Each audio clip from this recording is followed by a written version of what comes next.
हमें उत्तरार्ध के प्रिय बच्चों, कृदंत प्रकरण में पूर्व कृदंत के कुछ सूत्रों को लेकर हम उपस्थित हुए हैं। आइए आज हम उन सूत्रों पर चर्चा करके पूर्व कृदंत को आगे बढ़ाएं। बच्चों, जैसा कि आपको विदित है, संस्कृत में एकता और क्तवतु इन दो प्रत्ययों का बहुत महत्व है। भाषा में त प्रत्यांत और क्तवतु प्रत्यांत शब्दों का प्रयोग बहुलता से होता है। आइए हम सबसे पहले इन दोनों प्रत्ययों के विषय में चर्चा कर लेते हैं। इन दोनों प्रत्ययों के प्रकरण को निष्ठा प्रकरण का नाम दिया गया है। आइए सर्वप्रथम निष्ठा संज्ञा का विधान करने वाले सूत्र का ही हम अवलोकन करते हैं, उस पर हम चर्चा करते हैं। सूत्र है तक तवतु निष्ठा। तक तवतु निष्ठा, ये संज्ञा सूत्र है। यह सूत्र क्या कहता है? वृत्ति कहती है त एतो निष्ठा संज्ञौस्तः, अर्थात त और तवतु दोनों प्रत्यय निष्ठा संज्ञक होते हैं, अर्थात इन दोनों का नाम निष्ठा होगा। प्रिय बच्चों, त और तवतु प्रत्ययों का प्रारंभिक जो ककार है उसकी लशक को तद्धिते से तथा तवतु का जो अंत्य अनुनासिक है, अर्थात तू में जो ऊ है उसकी उपदेश से अजनुनासिक इस सूत्र से इत संज्ञा हो जाती है और फिर इनका लोप हो जाता है। तो त में केवल तय शेष रहता है और तवतु में केवल तवत शेष रहता है। ये दोनों प्रत्यय आर्ध धातुकम शेषः सूत्र के अधिकार में आते हैं, इसलिए आर्ध धातुक संज्ञक हैं और साथ ही ये वलादि भी हैं, इसलिए इट की प्राप्ति व निषेध आदि के नियम इन प्रत्ययों पर भी लागू होंगे।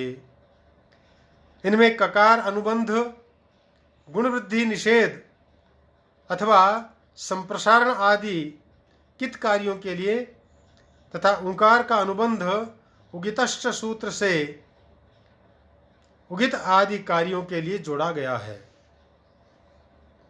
त और तवतु प्रत्ययों की प्रक्रिया में प्रायः कुछ भी अंतर नहीं होता, दोनों में अवान्तर कार्य एक जैसे होते हैं।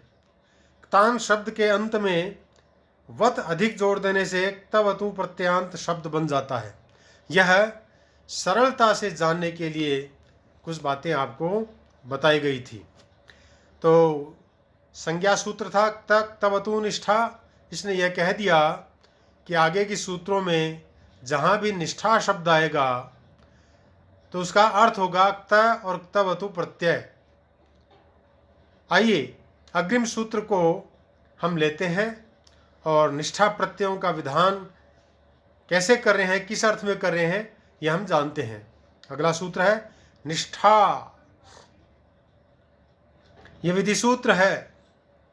वृत्ति कहती है भूतार्थ वृत्तेर धातोर निष्ठा स्यात्, अर्थात भूतकालिक अर्थ में धातु से परे निष्ठा हो। तत्र तयोरेव कृत्यक्ता खलर्थः इति भावकरणोक्तः। ये जो तयोरेव कृत्यक्ता खलर्थः सूत्र है उनमें त प्रत्यय भाव और कर्म में तथा जो तवतु प्रत्यय है वह कर्तरिकृत के अनुसार कर्ता अर्थ में होता है। निष्ठा प्रत्ययगत ओंकार और ककार इत संज्ञक हैं।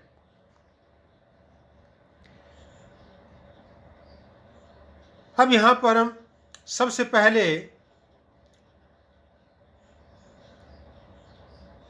अकर्मक धातु से त प्रत्यय का उदाहरण लेते हैं, क्योंकि ये दोनों प्रत्यय भाव और कर्म में तय होता है तो क्तवतु कर्ता के अर्थ में होता है। तो सबसे पहले भाव के अर्थ में होने पर अकर्मक धातु से ही क्ता प्रत्यय की प्राप्ति होगी। उसका उदाहरण है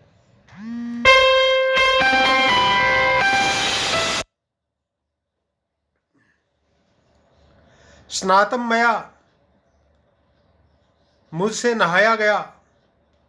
यह स्ना धातु है, अकर्मक धातु है और भूतकाल के अर्थ में विद्यमान है। अतः प्रकृत सूत्र निष्ठा से भाव अर्थ में, भाव के धातु का अर्थ है उसमें क्ता प्रत्यय होकर के अनुबंधों का लोप कर देंगे, अर्थात स्ना संधि क्त। ऐसी स्थिति होने पर जो क्ता का ककार है उसकी लशक को तद्धिते सूत्र से संज्ञा और तस्य लोप से लोप हो जाएगा, तो केवल त शेष रहेगा, यानी स्ना त, ये स्थिति बन गई। अब आर्ध धातुकम शेषा सूत्र के द्वारा इसकी आर्ध धातुक संज्ञा प्राप्त हो गई।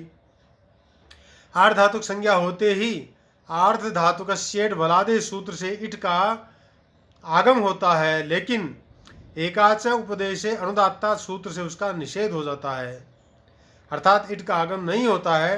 तो स्थिति वही रहती है, यानी स्ना संधित ये स्थिति रहती है। इन दोनों को मिला देंगे तो स्नात यह शब्द बन जाता है। अद्रव्य होने से भाव में सामान्य नपुंसकम द्वारा नपुंसक लिंग तथा औत्सर्गिक एक वचन का प्रयोग संभव है। अतः कृतंतत्वात् प्रातिपदिक संज्ञा होकर, अर्थात कृत तद्धित समासास्य सूत्र के द्वारा इसकी प्रातिपदिक संज्ञा होने पर प्रथमा के एक वचन में सु प्रत्यय की प्राप्ति हो जाती है। तो स्थिति बन जाती है स्नात सु। अब इस सु को नपुंसक लिंग के कारण से अतोम से अम आदेश और अमी पूर्व से पूर्व रूप एक आदेश कर देने पर स्नातम यह प्रयोग सिद्ध हो जाता है। अनभिहित या अनुक्त होने से इस कर्ता में कर्तृक करने और तृतीया सूत्र का विधान होता है, अर्थात इस सूत्र के द्वारा तृतीया विभक्ति की प्राप्ति हो जाती है। प्रत्यय भाव में किया गया था, कर्ता के प्रभाव से कृदंत बिल्कुल प्रभावित नहीं होता है। स्नातम मया,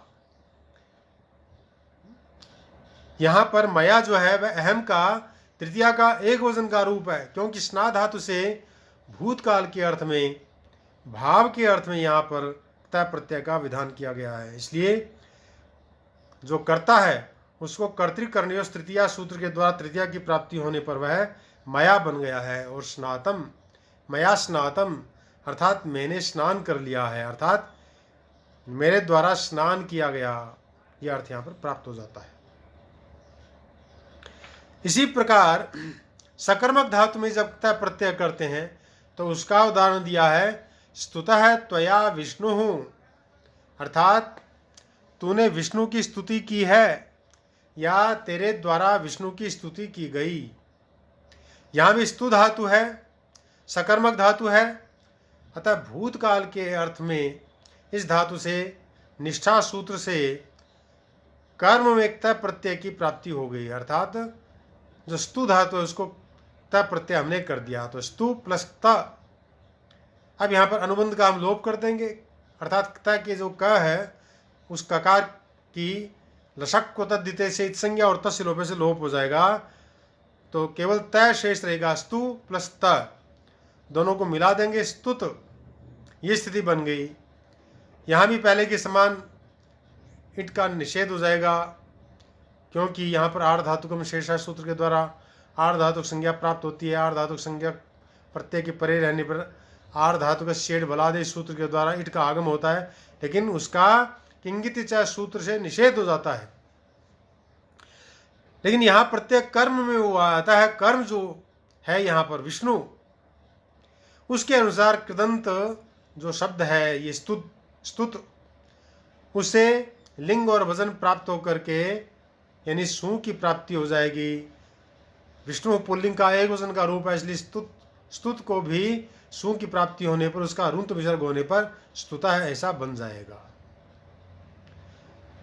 तो त्वया विष्णु स्तुतः, तूने विष्णु की स्तुति की या तेरे द्वारा विष्णु की स्तुति की गई। इस प्रकार से यहाँ पर कर्म कारक के अर्थ में ही स्तु धातु को क्ता प्रत्यय की प्राप्ति हुई है। और जब कर्म कारक के अर्थ में यह प्रत्यय लगता है तो किसी सकर्मक धातु से ही होता है। यह आवश्यक है, परम आवश्यक है। अब क्तवतु प्रत्यय की बात कर लेते हैं। आपको विदित है क्तवतु प्रत्यय में केवल तवत शेष रहता है। ककार की लषक तद्धिते सूत्र से संज्ञा और अंत में जो तवतु में तू में जो ऊ है उसकी उपदेशे अजनुनासिक इत सूत्र से इत संज्ञा और तस्य लोपः से लोप हो जाता है, तो केवल तवत शेष रहता है। इसका उदाहरण है विश्वम कृतवान विष्णु, अर्थात विष्णु ने विश्व को बनाया। यहाँ कृतवान शब्द है, यह तवतु प्रत्यांत है और यह कर्ता के अर्थ में हुआ है। तो भूतकाल के अर्थ में वर्तमान क्री धातु से कर्ता के अर्थ में तवतु प्रत्यय का विधान करने पर स्थिति बनी क्री प्लस तवतु। अनुबंधों का हमने लोप कर दिया क्री प्लस तवत। और यहाँ भी फिर आर्धातुक संज्ञा होती है, इट का आगमन प्राप्त होता है लेकिन उसका कित्व के कारण निषेध हो जाता है, गुण का निषेध हो जाता है। और क्री प्लस तवत इन दोनों को मिला दिया तो कृतवत या कृदंत शब्द निष्पन्न हो जाता है। अब इसको भी कृत तद्धित समासास सूत्र के द्वारा प्रातिपदिक संज्ञा होने पर सु प्रत्यय की प्राप्ति हो गई, तो कृतवत सु ये स्थिति बन गई। जो सु है उसमें ऊ की संज्ञा के लोप हो जाता है, सकार मात्र शेष रहता है, तो कृतवत्स इस प्रकार की स्थिति हो जाती है। अत्व संतस्य चा धातु सूत्र से उपधा को दीर्घ हो जाता है, अर्थात कृतवत में जो उपधा है वह वकार में दीर्घ कर देंगे तो कृतवात इस प्रकार की स्थिति हो जाएगी। और उगित चाम सर्वनाम स्थानी चा धातु सूत्र से नुम का आगम हो जाएगा। तो यहाँ पर जो कृतवात है इसमें वा और तय के बीच में नुम का आगम हो जाएगा। तो कृतवा नुम त, नुम में जो मकार है उसकी हलंत्यम से संज्ञा, तस्य लोप से लोप हो गया। जो न में ऊ है उसकी उपदेशे अजनुनासिक सूत्र से संज्ञा और तस्य लोप से लोप हो जाता है, तो आधा न शेष रहता है।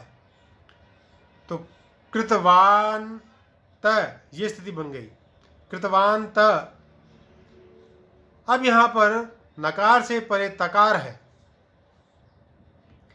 तो उसका भी लोप हो जाता है, क्योंकि हल से परे हल है। तो हंग्याभ्यो दीर्घात सुतिष्य प्रयुक्तम हल सूत्र के द्वारा उस तकार का हमने लोप कर दिया, तो स्थिति बन गई कृतवान, ये बन गया रूप, प्रयोग सिद्ध हो गया है। तो यहाँ यह जो कृतवान शब्द बना है ये कृदंत है और कर्ता के अनुसार यहाँ पर इसका प्रयोग हुआ है, अर्थात कर्ता के अर्थ में ही यहाँ पर क्तवतु प्रत्यय की प्राप्ति हुई है, कर्तृकृत के अधिकार में होने के कारण से। इसी प्रकार से खाद धातु है उसे हम खादितवान बना देंगे।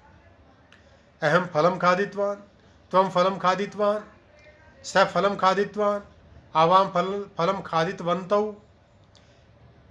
चूंकि यहाँ पर कर्ता के अर्थ में, इसलिए कर्ता के अनुसार इसके रूप बदलते जाएंगे। अहम था तो खादितवान एक वचन में था, द्विवचन का ज्यों आया आवाम तो खादितवन्तौ हो गया, युवाम आ जाएगा तो भी खादितवन्तौ, तौ आ जाएगा तो भी खादितवन्तौ, वयम आएगा बहुवचन में तो खादितवन्तः है। इस प्रकार से रूप बन जाएंगे। तो क्तवतु के कर्तर्थक होने से कर्म अनभिहित या अनुक्त रहता है, अतः उसमें कर्मण द्वितीया से द्वितीय विभक्ति होती है। यहाँ कृद्योग में कर्तृकर्मणो कृति सूत्र से प्राप्त जो षष्ठी है उसका न लोकाव्यय निष्ठा खलर्थ त्रिणाम इस सूत्र से निषेध हो जाता है। आज हम इसका प्रारंभ करना चाहते थे और इस प्रकरण में निष्ठा संज्ञक जो प्रत्यय है क्ता और क्तवतु, इन दोनों के विषय में पहले सामान्य जानकारी होनी चाहिए। सामान्य रूप से इनके रूप कैसे बनते हैं, धातुओं से कैसे लगते हैं, ये सब हमने यहाँ इस वीडियो के अंदर आपको बताया है। और आगे के सूत्रों में त और तवतु प्रत्यांत जो शब्द हैं, विशेष परिस्थितियों में विशेष धातुओं के साथ में संयोग को प्राप्त करके किस प्रकार से वहाँ पर उनके ध्वनियों में परिवर्तन होता है, उनके विधान करने वाले सूत्रों के ऊपर हम चर्चा करेंगे। तब तक के लिए जयतु संस्कृतम, जयतु भारतम।